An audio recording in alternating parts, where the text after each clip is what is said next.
So one of the dangers of being third is that everything has already been said. So when you have no incremental content in your speech, you resort to jokes. So here goes. A man is walking along a road in the countryside and comes across a shepherd and a huge flock of sheep. He tells the shepherd, I will bet you $100 against one of your sheep that I can tell you exactly how many sheep there are in your flock. The shepherd thinks it over. He has a large flock, and so he takes the bet. 973, says the man. The shepherd is astonished because that is exactly right. He says, okay, I'm a man of my word, take an animal. The man picks up one of the animals and begins to walk away. Wait, cries the shepherd. Let me have a chance to get even, double or nothing, that I can guess your exact occupation. Man says, sure. You're an economist who does forecasts, says the shepherd. Amazing, responds the man. You're exactly right. But tell me, how did you deduce that? Well, says the shepherd, put down my dog and I'll tell you.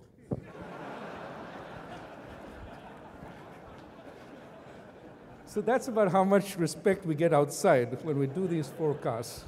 So let me actually see if I can add anything to what the excellent speakers before me, Randy and Carl, have said. I mean, it is obvious that the world is in a period of very slow growth at this point, and I agree that in the industrial world, there is very little room for more monetary or fiscal stimulus. I actually think the Fed did a lot of good through QE1. I think QE2 was stretching it. QE3 is basically telling the world, we really don't have any capabilities to do any more, but we have to pretend that we can because we are the only game in town. I think we do need good policy. I think we need good policy, not so much to achieve much better outcomes, but to prevent really bad ones. The really bad outcomes obviously include a disorderly euro breakup, a fiscal cliff which is not remedied for some time in the US, and a Chinese rebalancing, we'll talk a little more about it, which goes haywire. Now, my sense is that the slow growth, people say deleveraging. I mean, deleveraging is another term for anything bad that happens after a period of extremely strong debt-fueled growth. I think what debt booms do to economies is distort them in extremely strange ways. They distort the structure of the economy. They change the supply side in ways that we don't fully recognize. And so when the debt-fueled boom, whether it's government spending, whether it's household spending through leveraging against houses, when that comes to an end, economies take time to rebalance, to go back to where they were. And I think you're seeing that in a number of the industrial countries. Some countries, such as Japan, have never really recovered because they haven't taken the strong medicine needed to rebalance fully. But there's no reason to believe that this is an indefinite process. I believe Europe will be stabilized. I think Europe is in a very funny situation. Politically, there is no appetite for euro breakup. But politically, there's also no appetite for the Northern European countries to shell out what is needed to resolve the problem now. So Europe goes in a strange dance where every few months things start deteriorating. The political apparatus or the ECB comes up with measures that will put off the crisis for a little longer. And it never fixes the problem fully because fixing the problem would require substantially more resources than they're willing to put in.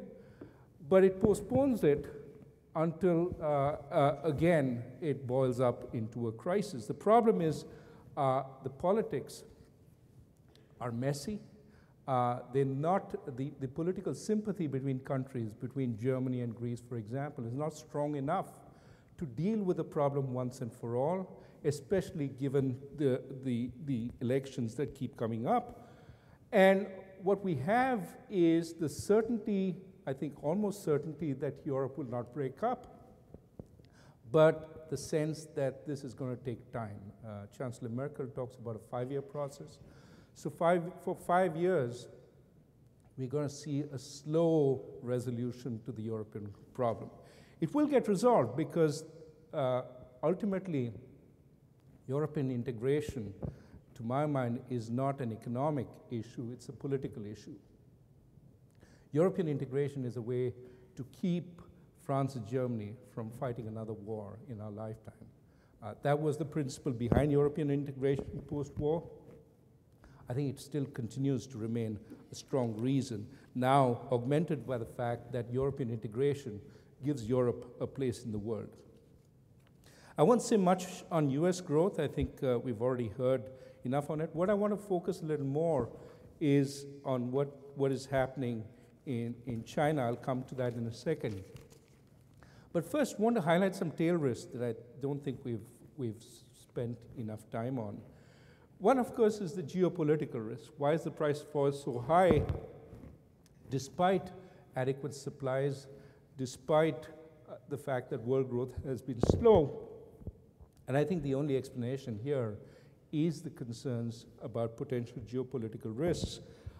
15 to 18 million barrels of oil flow through the Straits of Hormuz. The possibility that something may happen there is of great concern. The growing frictions within the Islamic world between Shiites and Sunnis, as exemplified in Syria, as exemplified in Pakistan, is also something of concern. So it's not just Islam versus the West, it's also within Islam, between Saudi Arabia and Iran, and so on. And I think that is something that could blow up blow up with some probability. There's another source of conflict in the world, which is China and its neighbors. Hopefully, the increasing conflict we saw in the East Asia Sea was something that was a run-up to the Chinese leadership change, where people were in the Chinese leadership were proving their credentials by acting tough with the neighbors. But that is not a given. Whether the increasing frictions between China and its neighbors reflect some more deep change in policy is something that we have to worry about, because China is the second biggest economy in the world, is an important source of demand for many other emerging markets, and good relations there are extremely important. And of course, in industrial countries, there are tail risks, not so much from conflicts, but from domestic political disturbances. We know that with extremely high levels of youth unemployment in Greece, in Spain, what is surprising is how little protest there's been, not how much there has been. You would expect, with the kinds of unemployment that they have there, that people would be out on the streets every day. They haven't, but it's a possibility that we shouldn't dismiss. And of course, the whole fiscal cliff debate here reflects the view that too much of the gains from recent years have gone to the 1%, too few to the rest, and that is also a tension which is building up in other countries. France now has 75% tax rates on millionaires. These are the kinds of issues which could bring us back to the kinds of economic policies that we saw post-World War. Remember, in the early 60s, the US marginal tax rate on the rich was 91%. So it's not something that we can entirely dismiss, and it is something that we should be worried about. The lower tax rates on the rich did help entrepreneurship. I'm not saying you shouldn't raise taxes at all, but I'm just saying there is a golden mean there. And this leads me to the medium-term concerns, which I think haven't been dwelt on as much. One is that almost surely industrial countries will have to default on promises. The question is, which promises will they default on, and what tensions will that create? So the obvious promises that they have made, the explicit promises, are on their debt. on bonds and so on. Countries that issue debt in their own currency never explicitly default on their debt. Instead, they bring about high rates of inflation, which effectively default on their debt. So the question is, are a number of countries that have issued debt in their own currency going to indulge in a lot more inflation to bring down those levels of debt? But of course, in countries like the United States, the biggest promise that's outstanding is not so much debt, but pensions and social security, but also healthcare. Healthcare is bigger by far than social security. How do we choose which promises we curb? And how do we sell it to the people? That's going to be very important in the years to come, because that will either exacerbate or reduce the level of social tension in the country. No doubt some of these promises will have to be curbed, will have to effectively be defaulted on. But if you are paying out your debt, for example, in Spain, while at the same time cutting back on pensions tremendously for existing workers, how do you justify it? And what kinds of political movements does it create? That is something that we do need to be cognizant of and we need to worry about. That, to my mind, is the biggest challenge for industrial countries, how to deal with these promises and at the same time restore growth. Because the distorted pattern of growth I talked about earlier has to give way to more sustainable growth. That means entrepreneurship, that means innovation. How do you create that innovation and growth once again? That's something countries ranging from Japan, Europe, to the United States have to think about. You have to do this in an environment which is poisonous as far as the fiscal goes, and that is an interesting, important, and serious challenge. But it is not that other parts of the world are without challenges. The emerging markets that we think are so vibrant today, the 7.5% growth in China, flourished because they were catering to demand in the West. Now, we understand that demand was unsustainable because it was fueled by debt, but nonetheless, it helped the emerging markets avoid the booms and busts that they historically have been prone to. When they tried to create their own demand, they typically overinflated the economy, had too much credit, had a boom, which then collapsed. The last 10 years, they've been spared this because the US, the UK, parts of Europe have indulged in their own credit boom and eventual credit bust. But going forward, as the emerging markets have to provide their own demand, they are finding it extremely difficult to, in a sense, disengage from the demand the West provided. China tried to create its own source of demand, this mother of all stimulus in 2008, 2009, whereby the authorities told the banks to go out and lend. They lent as if there was no tomorrow. Those bad loans are coming to roost now and are creating problems for China. Brazil had a similar situation. Again, the public BNDES lent a lot. A number of bad loans are coming to roost. India had a major fiscal stimulus, now finds that it has reined back its fiscal tremendously and there's no appetite to do that. Emerging markets are not good at generating their own demand, and they have to find ways to do it once again now that industrial countries have slowed.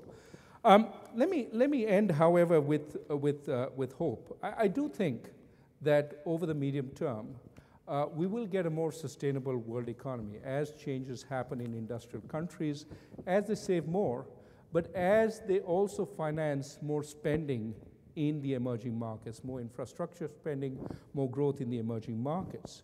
And the fact that emerging markets are changing in the right way gives me hope that that will in fact happen. One of the things that for example, you see when you look at China, China learned a lesson from the Asian crisis, which is let's not be dependent on foreign financing, because see what that does, what that did to the Asian economies.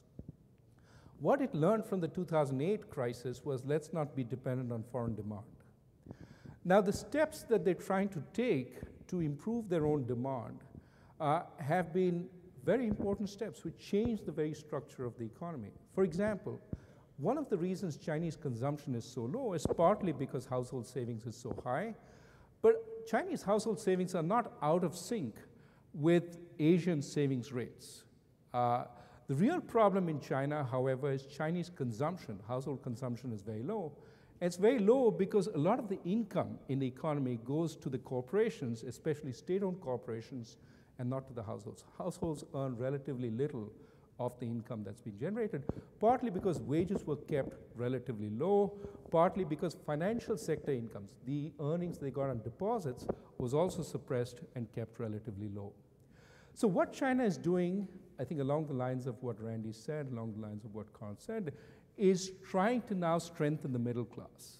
And how it will strengthen the middle class is by allowing greater wage demands to be met. They're not suppressing wages, they're allowing wages to go up. So the China price is going to increasingly become something of the past. As households get wealthier, they hope these households will consume more. But it also means that as households get paid more, they have to move up the value-added chain. They have to build and manufacture things which are higher order skills, which require higher order skills than what they were doing in the past. And that is exactly what China is doing. If you look at Chinese exports, it used to be footwear and textiles 10 years ago. Today, the biggest Chinese export is office machines, business computers, things like that. How is China able to do this? Now, some people will immediately say, well, of course, all they're doing is assembling it. It used to be they used to assemble it. Increasingly, however, you see that much of the value added in these business machines is created within China itself. They're building the chips. They're building much of what goes into these machines and selling it increasingly to the world.